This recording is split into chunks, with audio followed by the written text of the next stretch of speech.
What's up, everybody? A to Z Sports, Austin Stanley and Luke Worsham here live from St. Thomas Sports Park after the Titans just wrapped up training camp practice number 3. Yep. It was a little bit slower.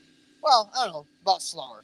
It's slower for us. Yeah. But Mike Vrabel actually said they picked up some speed and had a decent pace in today's training camp practice that actually ended a little shorter than it normally does. We'll touch a little bit on a certain position that we're kind of looking forward to seeing how it plays out. But, Luke, there was a big piece of news that came out around the NFL, especially dealing with the Tennessee Titans as Carson Wentz gets hurt at Colts camp yesterday. It's a foot injury. Read the tweet there from Adam Schefter earlier today. Yes, we were actually talking to Mike Vrabel when Schefter tweeted this out, and I first saw it. It says, Colts quarterback Carson Wentz is out indefinitely as he undergoes further testing on a foot injury that he suffered at the end of Thursday's practice, per Mike Wells and me. Colts second-year quarterback Jacob Eason, kid from Washington, took starter reps at today's practice with Sam Ehlinger from Texas as the backup. Yeah, so Jacob Eason and Sam Ehlinger, two guys who were highly recruited out of high school, had probably underwhelming college careers, and then are late-round flyers for NFL quarterbacks. So that changes things quite a bit because the Titans play the Colts in Week 3 and actually made a flippant joke a couple days ago that the Titans, or I guess the Colts and the Texans playing Week 6, and I said that Deshaun Watson could steal a game like that if he's playing. Yeah. And I said that Week 6 is plenty of time for Carson Wentz to get hurt. Little did I know that it just was day 2 of training camp before Carson Wentz goes down. So, Luke, how do you think obviously it's early. It's not even August yet. But how do you think this impacts Carson Wentz and the Colts and what they're trying to do moving forward? Yeah, well, I think a lot of it, of course, depends on the extent of the injury. You have to figure out how long he's going to be out. Schefter was careful to use that word indefinitely, right, which, as we know, means nothing, right? It could mean he's back Tuesday. It could mean he's back 2 months from now. We don't know what that means. But if this is a situation where he's out for an extended period of time, it's a crushing blow for the Colts because they're not very good anyway. I mean, I've been very strong. I wouldn't say the Colts aren't very good. They're well coached. I'll give them that. They're well coached. I think the roster's solid with Indianapolis. The defense is good. The O-line is there. I like some young weapons they have. The running back, Jonathan Taylor's a freak. It's because the Colts were gearing up to go win a Super Bowl with Andrew Luck before he just suddenly retired a couple Augusts ago. So I think the Colts roster is good. They're just missing the quarterback. And Carson Wentz, in my opinion, was already a downgrade from Phillip Rivers. Yeah. And now Carson Wentz is unavailable for in the indefinite future. I mean, I'm going to push back on that a little bit. Okay, that's fine. I think some of the reasons that their defense was so good was the front seven, and you still have DeForest Buckner, you still have Darius Leonard. Danico Autry's here. That's fine. But two key producers, Danico Autry's here, and Justin Houston isn't there anymore either. Yeah. Those were two key sack producers for the Colts. Their backfield's good. I'm with you on Jonathan Taylor. I like Marlon Mack. Nyheim Hines they still have up there. I think those are talented players. They're not special. They've got like 4 good – their wide receiver core is Michael Pittman, who did not much of anything as a rookie, and then the ghost of T.Y. Hilton, who's 32, 33. This is not a terribly exciting team, and they're being led, or were being led before the injury, by the guy who was arguably the worst quarterback in the NFL in 2020. No doubt. This is not an exciting team, I don't think, by any stretch of the imagination. But people high on the Colts because of, obviously, Frank Reich and Carson Wentz connection. Oh, I love Frank Reich. I think they're very well coached. I'm not so hot on Chris Ballard, the general manager, who just sort of sits on his hands. You know, the general manager who works in this building that's behind us, when there are problems, he stands up and goes and fixes them. Yeah. The Colts general manager just has all this cap money and sits on his hands and says, well, you know, we like to develop our own talent. Well, you have to have talent to develop. You got to go out there and get pieces. So Luke doesn't like the Colts roster. But, no. So now Jacob Eason, I don't know, big arm, but where does it go? Sam Ehlinger, I don't know what to think of that. But it is pretty interesting to see what happens with Carson Wentz. It's a foot injury. Which foot, you know, do we know which foot it is at this point? The Schefter tweet did not say. So we don't know if it's the plant foot or the step foot. I don't know if that matters, but I did see another report say that Carson Wentz said he felt a twinge in his foot, which is how he described it. So, you know, we'll continue to monitor that here live at the Titans practice facility, St. Thomas Sports Park. Luke Worsham, Austin Stanley, A to Z Sports, live here with you guys. Titans practice today, Luke, was tame because they were missing A.J. Brown, Julio Jones, Derrick Henry didn't do much. Kevin typical Byard, Kevin Byard, Janoris Jenkins. Oh no, Jackrabbit. Jenkins, excuse me. Yeah, it's official now, so you have to call him Jackrabbit. A lot of the big front seven players left early. Simmons, Landry, Autry, all gone. The offensive line, I didn't see Ben Jones out there. Didn't see Roger Saffold, Nolan Wan. So a long list of guys who didn't do anything or did a very little bit. Which means, though, that some of these lower players on the depth chart who are competing get more eyes and more opportunities, and I think we would agree that that's what was interesting to take away from today. No Josh Reynolds, and Josh Reynolds apparently was dealing with some type of injury from yesterday's practice. So I was over there watching the wide receivers, and it's no Julio, no AJ, no Josh Reynolds, no big three, and Mike Vrabel's over there helping out with some coaching drills, getting his eyes on who can fill out the back half of the roster.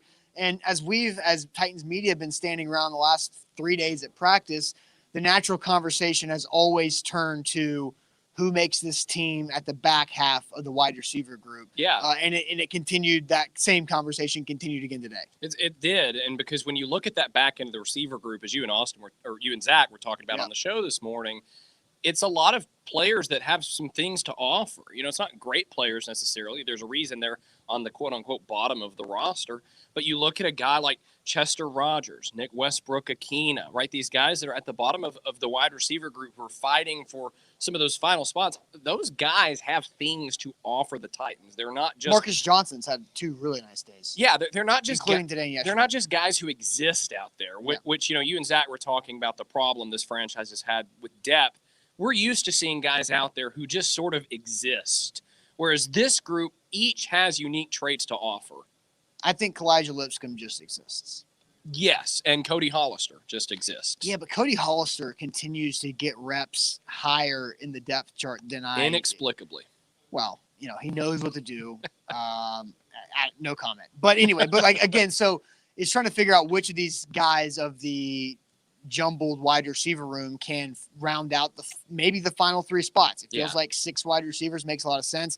You could absolutely make an argument that this team could keep 7 wide receivers, and and all 7 guys deserve to be on the 53. But it's trying to figure out how you're differentiating these guys from one another. And punt return, that became a big topic today. It's funny. I didn't even think about punt returner coming into working at training camp because we've been used to it kind of being already figured out. Adoree Jackson did it for a few years. And then last year we knew Khalif Raymond was going to make the roster. That wasn't really a question. Right. And he kind of all along was the guy. Well, now we sit here and we look at the wide receivers, and beyond the top 3, you might say to yourself, well, Nick Westbrook-Akina and Des Fitzpatrick and Racey McMath kind of round out the 6.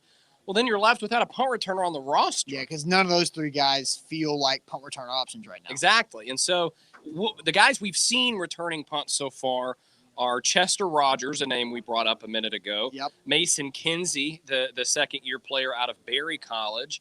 And then the third player. Your favorite. Who we've seen over there is my man Cam Batson has been working with the punt returners. If you missed Luke on with Buck Rising yesterday on 104.5 The Zone, Luke eviscerated Cam Batson for about 5 consecutive minutes. And I don't know what Cam Batson did to Luke, but again, it was very entertaining radio. But Cam Batson finds himself in this conversation because he can return punts. Yeah. We think. I mean, he's done like a little bit of returning in his career. He did have a bad night against the Jags on Thursday night, but Cam Batson really the only one of those 3 that we've seen in a Titans uniform be somewhat trustworthy returning punts. And you asked Mike Vrabel about that today. Yeah, and he brought up an interesting comment that is something that over the years I have learned is a philosophy thing with this team when it comes to punt returns. I remember talking to Adam Humphries about this a couple of years ago. It's their goal when they return punts is get a first down.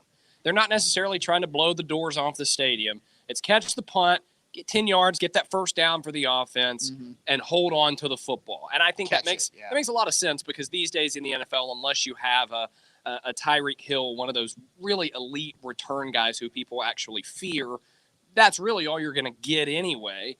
And so that's what you're looking for from these 3 guys. That's what Vrabel said they're looking for, these 3 guys, is who's going to secure the ball, who's going to get a first down when they're able to return punts. And looking at that, the distance going with the punts will be something that comes up in the preseason. But I thought Vrabel made an interesting comment, too, that they're able to get an idea of ball security in training camp because Brett Kern tries to make it hard on them. Yeah. He's not even necessarily trying to do the best punt for the situation. He's trying to make life hard on those returners so the coaches can get good looks. It's like a pitcher just trying to throw nasty stuff to a catcher who's trying to work on, making sure they don't let the ball by him. And Brett Kern is a weapon. And it's funny, like, I think the regular fan of football looks at a punter and just thinks they just catch the snap, take a step, punt, right? But there's so many different styles of punts that Brett Kern's working on back there, whether it's the knuckler, and Craig Hendrick for a long time did that here with the Titans too. But it's so many different styles of punts that Brett Kern can throw at these guys to see what they can handle, which is fascinating. But again, like if you're looking at wide receiver of who's going to make the roster, Chester Rogers has done some good things. Ken Batson, we know about him. Mason Kinsey, kind of buried. When you're talking strictly wide receiver position, those three guys are typically left out of the conversation. Definitely. When it comes to the two rookies, Fitzpatrick and McMath, and then I think Marcus Johnson you can't forget Fred Brown. Fred Juice Brown out there. And they're making a bunch of plays, and it's going to make things complicated when it comes to roster cut time. And I think after having some of the conversations that we've had today and getting a better understanding of this roster as training camp goes, I think one of those three guys is absolutely going to make it on, unless they're finding someone else from the waiver wire, because you have to have someone back there. Yeah, somebody has to be back there to catch it. Same with kickoff return. It's nearly pointless, but you have to have somebody who's somewhat competent back there to catch the ball. And I asked Frable, I said, we see Rogers and Kinsey and Batson out there, but I asked, is there anyone you're anticipating returning kicks? And he didn't say no, but he kind of said, it's those three guys you're seeing. It's Rogers, it's Batson, and it's Kinsey. Those are the three at this point. Yep. So that's basically it from today. Lighter day when it comes to the big names out here for the Titans, who were actually not out here. But we'll see what happens tomorrow and Saturday. Luke will be back out here. Buck Rising will be out here at practice. Buck Rising will get to watch practice for the first time. I know he's excited about that. So make sure you're following us on A to Z Sports everywhere: Facebook, Instagram, Twitter, YouTube, where you're watching right now, Twitch, and also TikTok. I don't know much about TikTok, but I know that TikTok Titans videos are working very well. Yes. That's basically all I know about TikTok. So if you're not following us on TikTok yet, jump on the train because it's a party over there, especially in the comment section. So we'll see you guys later on. Hope you guys have a great Friday night and Friday afternoon. Don't forget, by the way, A to Z Sports Picks, Luke. Presented by BetMGM, hosted by Alan Bell and Brian Edwards. I just saw a tweet from Alan that said already the AFC South line is dropping in Titans' favor. Yeah, Titans fans watching this right now at 2 o'clock Central Time in exactly an hour and a half, Alan and Brian are talking specifically on how to bet the first 5 weeks for the Titans. So that's something to catch up on. Watching right where you are right now. A to Z Sports Picks coming up at 2 p.m. Central Time, presented by BetMGM. And we'll see you guys later on. Have a good one.